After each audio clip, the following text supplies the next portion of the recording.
sudah hancur. Dalam beberapa tahun terakhir pembangunan ini baru selesai menggunakan anggaran cukup besar. Dan anggaran tersebut untuk pembangunan kota tua dan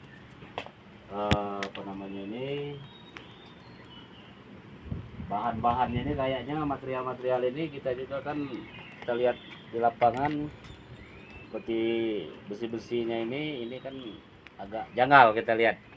Gimana tanggapan Pak Ketum dengan adanya bangunan ini yang menggunakan anggaran negara begitu besar dananya? Jadi kalau saya lihat dan saya investigasi ke lapangan sendiri, dengan adanya bangunan tersebut belum lama, baru berapa tahun ini ya, paling 2 tahun. Jadi kita lihat di dalam keadaan bangunan tersebut ini tidak maksimal dengan pekerjaan fisik. Karena ini di pinggir air nih. Jadi untuk ketahanannya memang harus tahan. Jadi ini kayaknya kita duga bahwa bangunan ini markup pembelanjaan daripada dugaan kita, harga harga barangnya ini tidak sesuai dengan RAP yang ada kayaknya. Jadi di sini kerugian negara ini udah terlalu banyak ini. Jadi kita minta kepada pihak Kejagung RI, Mabes Polri, Polda Bengkulu maupun Kapolres Bengkulu untuk menindaklanjuti permasalahan bangunan tersebut. Karena ini dananya nggak kecil ini, besar. Jadi banyak indikasi-indikasi yang kita duga ini merugikan keuangan negara. Bukan cuma negara yang dirugikan, masyarakat pun tidak bisa memanfaatkan fasilitas yang diterapkan di pinggir pantai Jakarta tersebut dengan baik. Jadi saya minta kepada penegak hukum, khususnya APH, maupun ini dari Kejagung, Mabes Polri, Polda Bengkulu, Kejati, untuk menindaklanjuti bangunan tersebut. Karena bangunan ini kalau kita lihat dengan dana yang sungguh besar, tidak mungkin kayak gini baru 2 tahun. Berarti di sini kita duga bahwa tidak sesuai dengan RAP yang ada di dalam pembangunan tersebut. Gini, masalah untuk respon masalah informasinya ini kan sudah ditangani oleh pihak Kejaksaan Kejari Kota Bengkulu. Gimana tanggapan Pak Ketum, OMB, Ormas Maju Bersama Bengkulu untuk menanggapi masalah proses ini? Kan informasinya sudah ya sudah dimasukkan untuk laporan bahwasanya kejanggalan kegiatan ini diduga masuk angin. Jadi ini kita mohon untuk tanggapan dari Pak Ketum OMBB untuk merespon masalah laporan tersebut ke pihak Kejari Kota Bengkulu. Soal ini nanti kita akan tanyakan ke Kejari Kota Bengkulu, dan juga akan kita tanyakan ke bagian anggaran Banggar di DPR Provinsi Bengkulu maupun DPR Kota Bengkulu.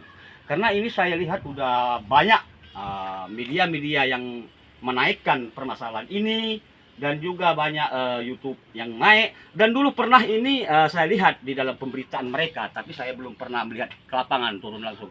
Ini pun sudah ada DPR Kota waktu itu yang mengatakan ini ada kerugian negara, tapi sampai saat ini kayaknya mandul. Iya.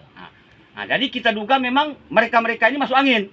Jadi kita akan selusuri yang sebenarnya. Apabila perlu nanti kita akan datang ke Kejagung ataupun ke Mabes Polri untuk permasalahan kerugian negara udah berapa banyak ini keuangan negara yang dirugikan oleh para oknum pihak ketiga yang tidak bertanggung jawab. Apa ini sebagai PT, CP yang di pihak ketigakan oleh mereka, bahwa ini tidak ada pertanggungjawaban. Sedangkan yang namanya pihak ketiga mengambil pekerjaan tersebut harus tanggung jawab. Masa pemeliharaannya berapa tahun? Dan juga mereka harus bertanggung jawab dengan keadaan seperti ini, karena yang dikerjakan untuk bangunan ini bukan uang pribadi, uang negara.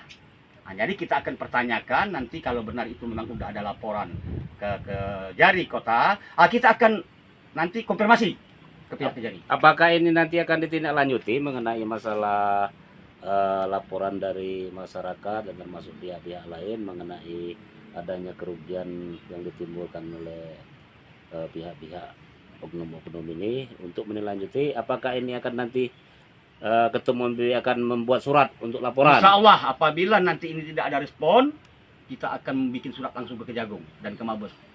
Saya akan bikin surat dari organisasi MBB untuk meminta pihak Kejagung maupun pihak Mabes Polri untuk menindaklanjuti permasalahan dugaan adanya memperkaya diri sendiri di dalam proyek ini. Nah, jadi kita lihat ini, ini banyak nih, ini kejanggalan daripada proyek-proyek tersebut. Ini memang nggak wajar karena ini di pinggir air. Jadi ketahanan untuk kita duga lah, ketahanan untuk mereka bikin ini nggak ada. Nah, sedangkan ini kan seharusnya mereka menanamkan tiang-tiang seperti ini ya harus dalam. Kira-kira Nah, ini menurut di dalam air. Pak Ketum untuk kedalaman minimal berapa meter harus kita untuk menanam untuk tiang ini, kedalamannya berapa meter yang harus Ya, kita? mereka kan ada konsultan perencana. Ya. Yang lebih paham seharusnya mereka. Jadi kita minta nanti yang penting pihak dari penegak hukum maupun Mabes maupun Kejagung maupun Polda, Polres, Kejati, Kejari dengan seriuslah untuk menanggapi permasalahan ini. Karena ini sudah viral selama ini, tapi untuk kita sebagai organisasi kemasyarakatan Ormas Maju Bersama Bengkulu belum pernah investigasi ke lapangan. Jadi sekarang kita sudah banyak kekeluhan daripada lembaga, swadaya masyarakat, ormas maupun media bahwa mereka tidak pernah ditanggapi adanya permasalahan tersebut. Jadi cuma itu yang bisa saya sampaikan. Kita akan menindaklanjuti. Apabila ini tidak ditindaklanjuti, kita akan kirim surat ke pusat, ke Kementerian PUPR pusat. Kita beri surat ke Kejagung, ke Mabes.